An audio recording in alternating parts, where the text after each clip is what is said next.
Si je vous dis Alfred Stieglitz, Paul Strand, Ansel Adams, Edward Weston, William Van Dyke, Imogen Cunningham, vous me répondez naturellement la straight photographie ou la photographie pure. Bon bah c'est bien, je n'ai plus rien à vous apprendre. Moi je le savais, hein. La photographie pure c'est les vrais photographes, hein, ceux qui retouchent pas leurs photos. Bon, alors on va quand même en parler un peu.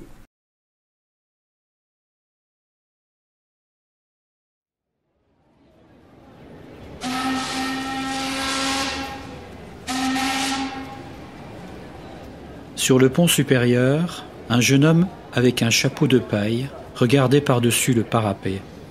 Le chapeau avait une forme ronde. Il observait les hommes, les femmes et les enfants qui se trouvaient sur le pont inférieur. L'ensemble de cette scène me fascinait. Je n'avais qu'un porte-plaque et une plaque vierge. Arriverais-je à fixer ce que je voyais, ce que je ressentais? D'une certaine façon, cette photographie irait plus loin, car ce serait une image fondée sur des rapports de forme et sur le sentiment humain le plus profond. Une étape dans ma propre évolution, une découverte spontanée.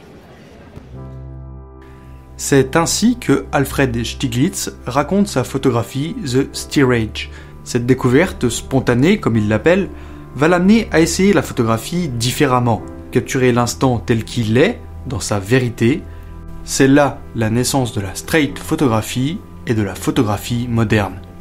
Au début des années 1900, c'est le pictorialisme qui prédomine la photographie. C'est dès 1904 que Sadakishi Hartman, poète et critique d'art, raconte dans la revue Camera Work du problème de la photographie à s'émanciper du pictorialisme. On en avait déjà parlé, l'idée du pictorialisme, pour faire simple, c'est d'utiliser la photo comme la peinture où l'on peut tricher avec l'image. En photographie, ça se traduit par le flou de mouvement ou de profondeur de champ, la retouche, etc. Le tout pour créer une esthétique. En rupture avec le pictorialisme, la straight photographie veut changer ça. Elle veut en quelque sorte que l'art photographique se réclame d'une prise de vue instantanée, des techniques directes de développement et un rendu précis et fidèle. Techniquement, ça se traduit par une petite ouverture focale pour avoir un maximum de détails afin d'avoir une photographie objective qui transcrit la réalité. Le regard se concentre sur les structures, la lumière et les formes reconnues et bien présentes du monde réel, conduisant ainsi à une composition telle qu'aucune intervention esthétisante ne sera requise au tirage. C'est pour cela que l'on parle d'une photographie pure. On pourrait penser, dit comme ça, que cela donne une photographie très représentative, mais en fait, certaines œuvres en deviennent très graphiques, même parfois abstraites. Comme je vous le disais au début de cette vidéo, de grands noms de la photographie sont associés à la straight photographie. Paul Strand, avec ses plans serrés, aux formes pures, mais qu'il l'a également mise au service d'un objectif social. Edward Weston et ses plans tellement rapprochés d'objets que ça en devient abstrait. Les paysages de Ansel Adams font partie de la straight photographie où chaque détail est parfaitement capturé, ou encore Imogen Cunningham et son travail sur les formes et la lumière. Mais qu'en reste-t-il aujourd'hui? Quel est donc l'héritage et les répercussions qu'a eu la straight photographie sur la photographie actuelle?